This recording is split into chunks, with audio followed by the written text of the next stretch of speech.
There are two kinds of pain in life: the pain of discipline and the pain of regret. 1 last minute. The other, a lifetime.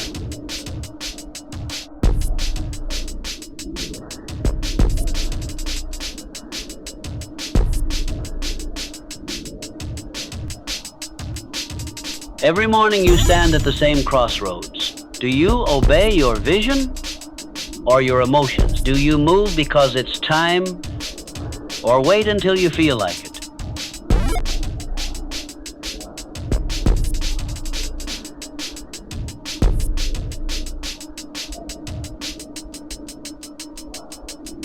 Motivation whispers softly, maybe later, but discipline speaks in commands now.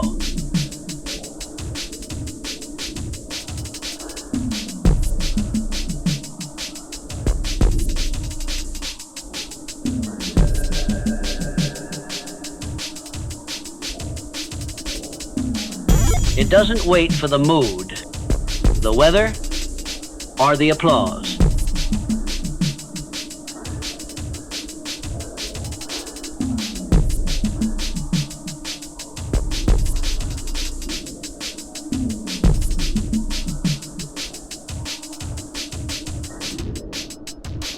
It moves because the mission demands it. Understand, this discipline is not punishment.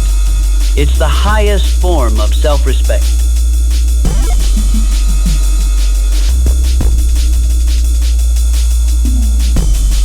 It's proof that you trust your future self enough to suffer for it today.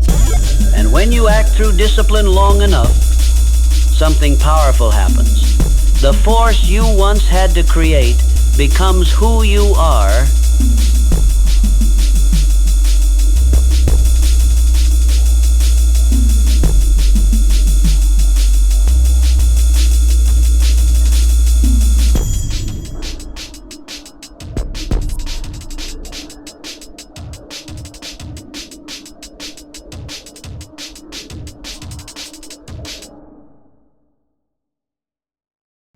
So before we begin, make a silent promise to yourself. No more waiting.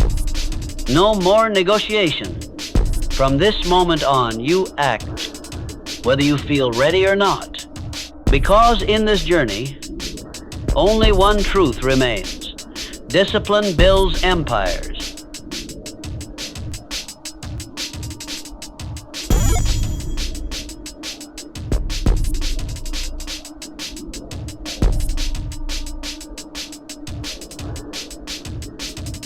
Emotion builds excuses. Now let's begin, and I'll show you why motivation fails and how discipline takes its place.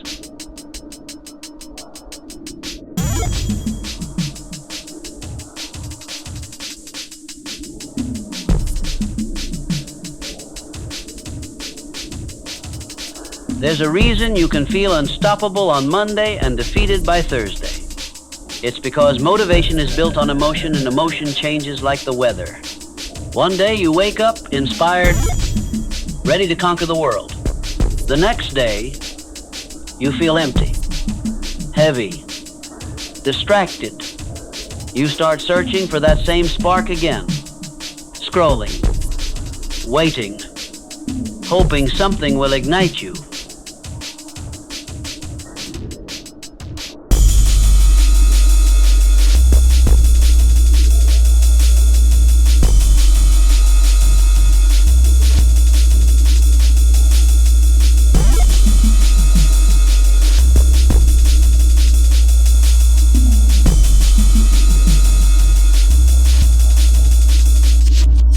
But that spark rarely returns when you need it most. Motivation is a visitor. Discipline is a resident. Motivation knocks when it's convenient. Discipline stays when it's hard. The truth is, if you depend on motivation, you've already surrendered your power.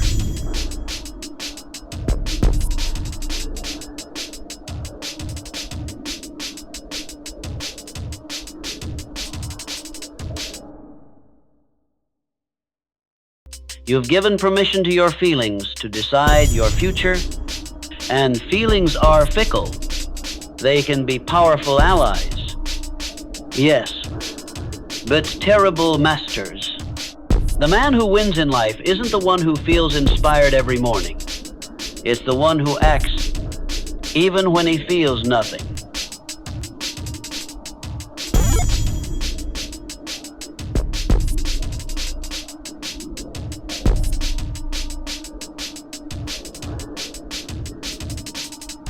Because action changes chemistry.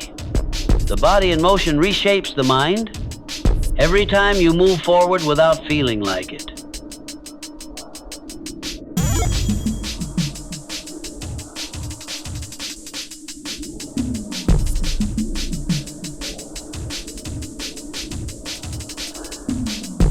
You weaken the control of emotion and strengthen the control of purpose.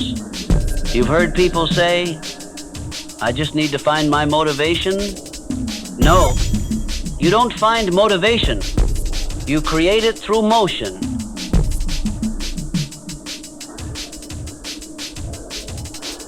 The fire doesn't start before you act, it starts because you act.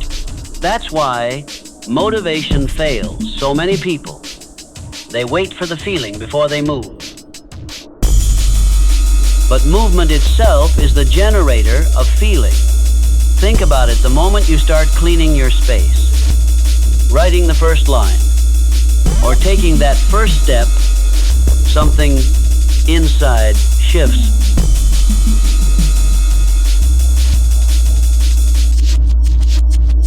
You begin to build energy. The resistance fades. Your mood follows your motion, not the other way around. The undisciplined mind waits for the right mood. The disciplined mind moves first, then creates the mood. The man who depends on emotion is at the mercy of his circumstances. The man who depends on discipline commands them.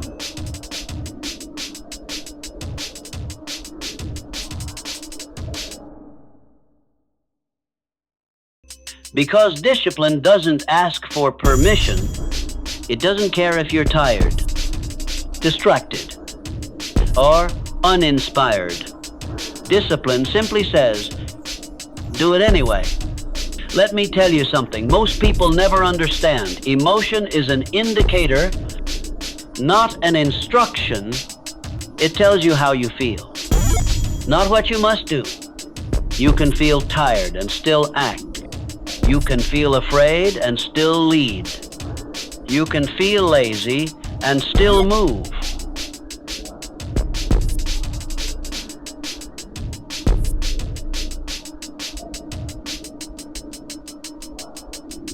That's the difference between mediocrity and mastery. Mediocrity waits for alignment. Mastery creates it. You'll hear people say, "I'm just not in the mood."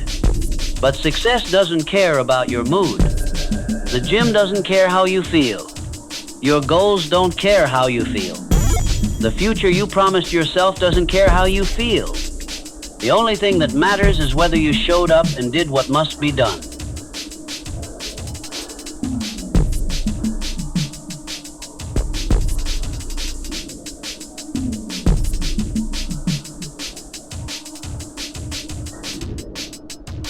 Discipline is obedience to your own vision, not to your emotions. When you understand that, you start to separate yourself from 98% of the world.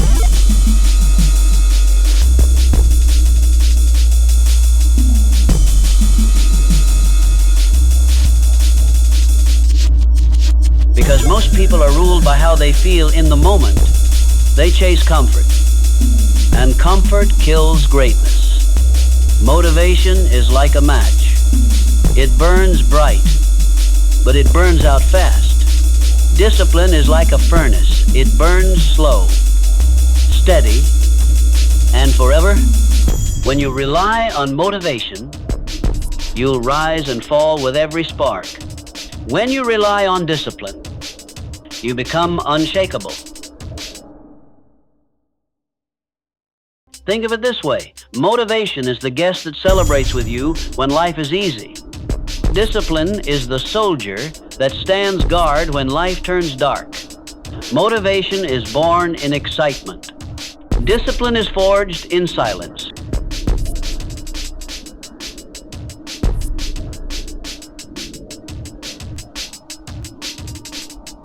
Ask yourself, how many times have you started something full of passion and quit when the fire faded? A diet, a routine, a business plan, a new habit.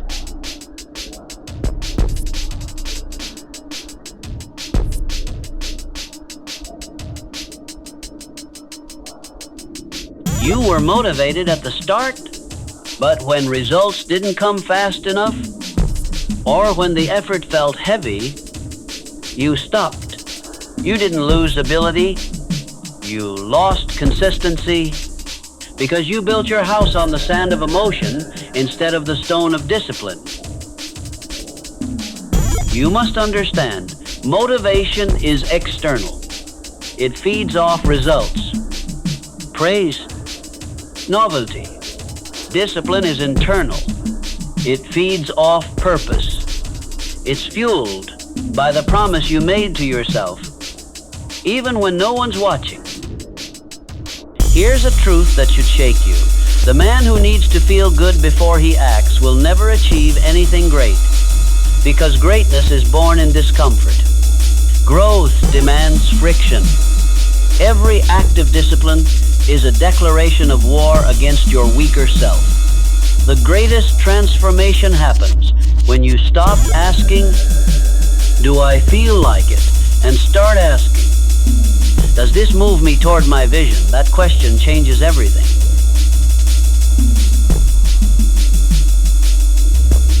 It shifts you from emotion to execution, from chaos to command. And when you start living that way, when your actions are no longer hostage to your moods, something begins to happen. You feel stronger, clearer, freer, because you finally realize you are not your emotions. You are the commander of them. Motivation might get you started, but discipline will keep you standing. Motivation might push you for a week, but discipline will carry you for a lifetime.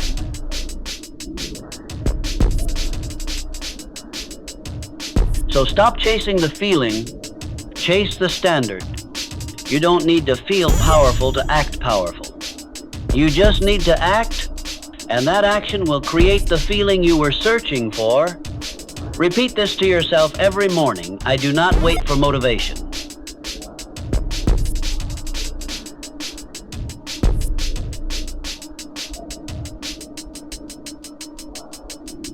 I act because my purpose demands it. Write it down. Say it out loud. Make it your code. Because once you stop worshiping motivation and start mastering discipline, your life stops being reactive and starts being intentional.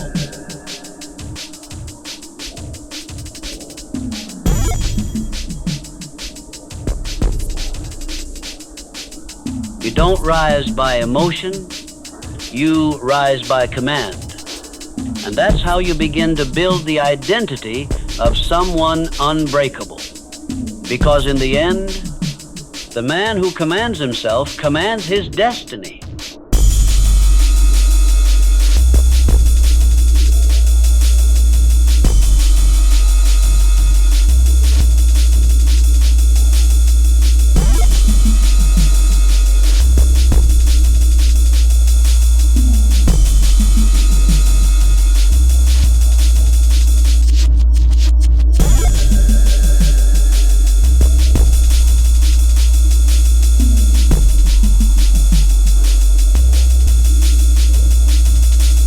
Now, you know why motivation fades? But how do you build that inner command, the kind that never breaks even on your weakest days? Let's talk about that in the next chapter. Self-command, the discipline declaration.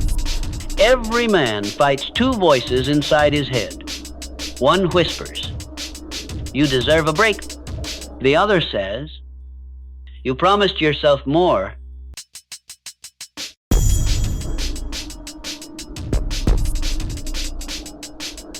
The difference between the weak and the strong is not talent, not intelligence, not opportunity. It's which voice they obey.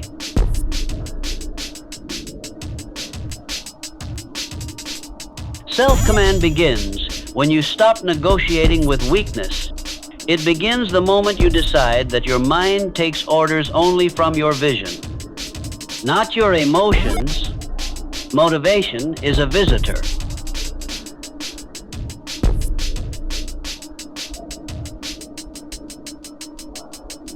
But self-command is a law. Once you issue it, there is no debate. Think of your mind as a soldier and your purpose as the general. The general doesn't ask the soldier how he feels before sending him into battle. He commands, and the soldier obeys. That's how your mind must operate.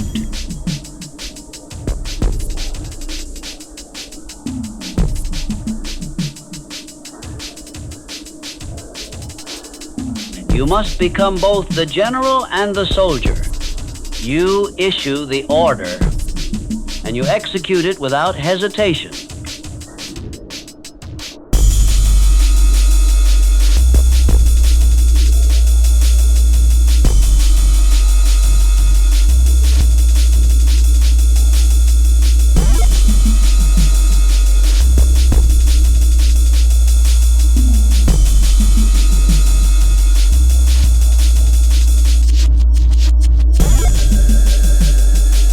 Discipline is not a mood. It's a military order you give to yourself every single day. And the first rule of self-command is simple. Never disobey your own orders. When you say, I'll wake up at 6, you wake up. When you say, I'll finish this today, you finish. Every broken promise weakens your command.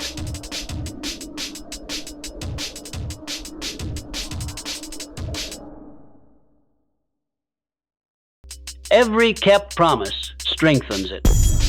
Integrity with yourself is the foundation of all power.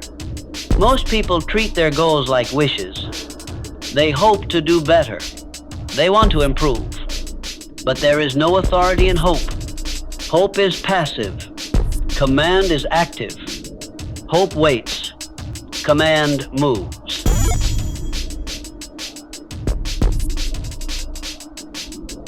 Hope asks for results. Command creates them. When you start giving yourself commands and obeying them, even in the smallest things, your brain begins to understand that you are the authority now. You are not a victim of emotion. You are the one who issues the orders. You say now, not later. You say go, not wait. And when your body protests, you move anyway. That's how you reprogram your subconscious, through consistent obedience to your own voice.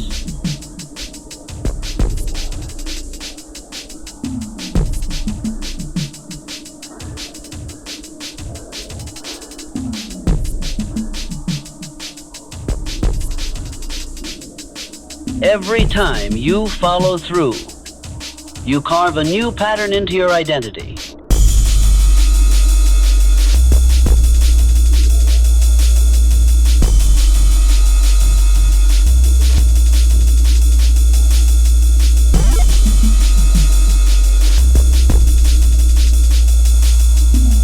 You're teaching your brain, when I say something, it happens, and once your mind believes that self-trust is born, self-trust is the real currency of power, because without it, your word means nothing, not to others, not even to yourself.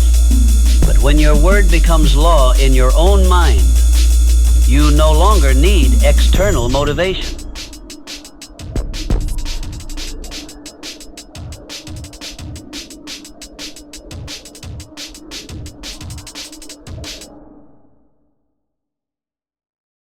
You become unstoppable because you know that your commands lead to results. Every morning, you must renew your declaration of discipline. Stand in front of the mirror and remind yourself, I am the commander of my life.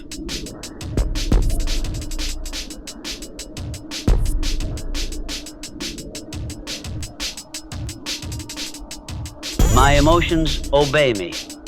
My body obeys me. My mind obeys me. You don't need to shout it. You just need to believe it.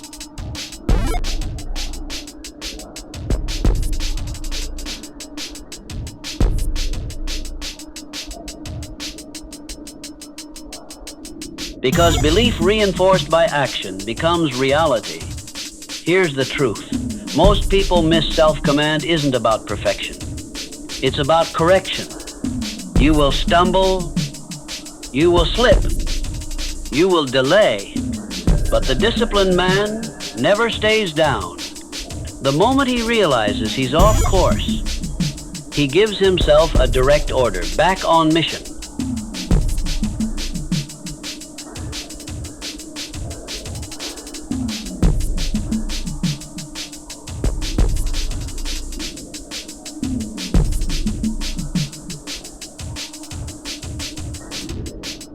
And he moves, no guilt, no drama, just recalibration and execution.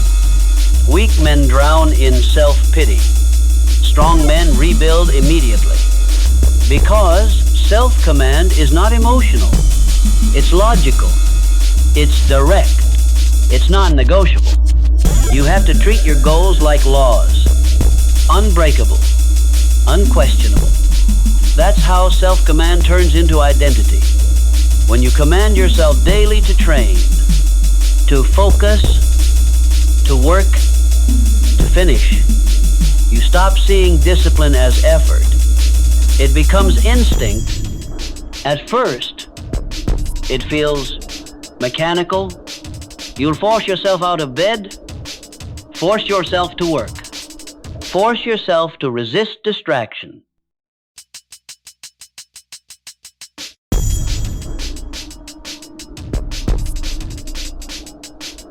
But over time, those repeated commands become automatic.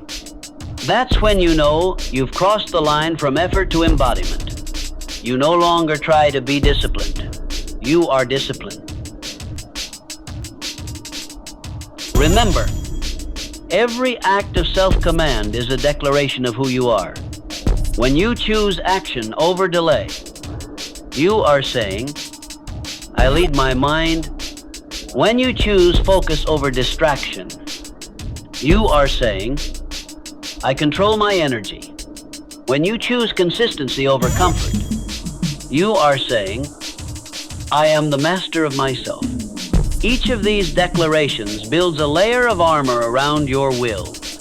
Eventually, nothing external can penetrate it. Not boredom, not fatigue, not doubt. You still feel those emotions, but they'll no longer control you.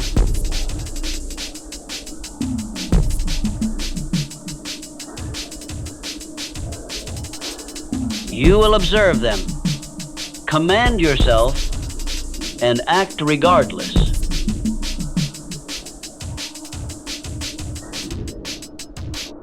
This is the power Napoleon Hill spoke of when he said, the man who masters himself can master anything.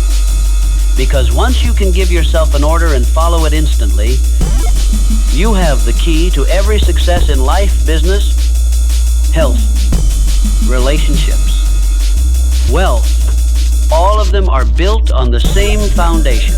Do what must be done, when it must be done, whether you feel like it or not. Self-command doesn't make you robotic. It makes you reliable, and reliability is the rarest form of strength in this world.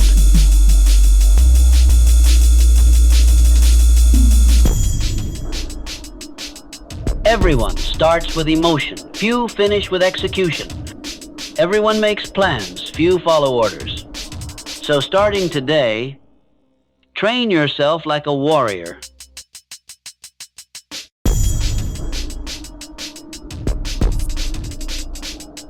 Write your commands. Execute them. Refuse negotiation. Every time you obey your vision instead of your mood, you earn another stripe of self-respect. And soon, the voice of weakness will grow quiet.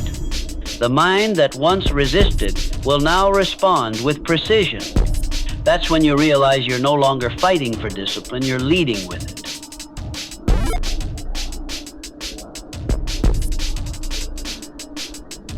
Because the man who commands himself doesn't wait for motivation. He doesn't ask for permission, he simply moves. And when that happens, life itself begins to move. For him, next.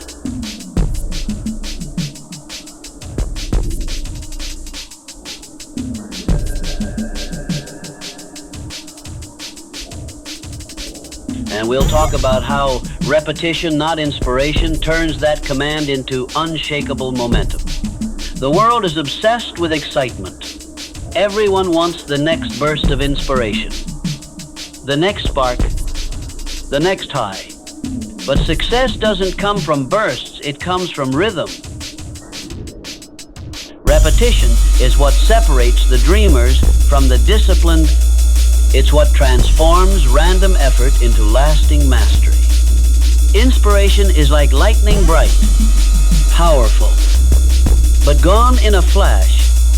Repetition is like the sunrise, steady, predictable, unstoppable. You don't rise by doing something once. You rise by doing it until it becomes who you are. Every legend, every champion, every success story you admire was born through repetition. Behind every overnight success are years of repeating the same simple actions while no one was watching.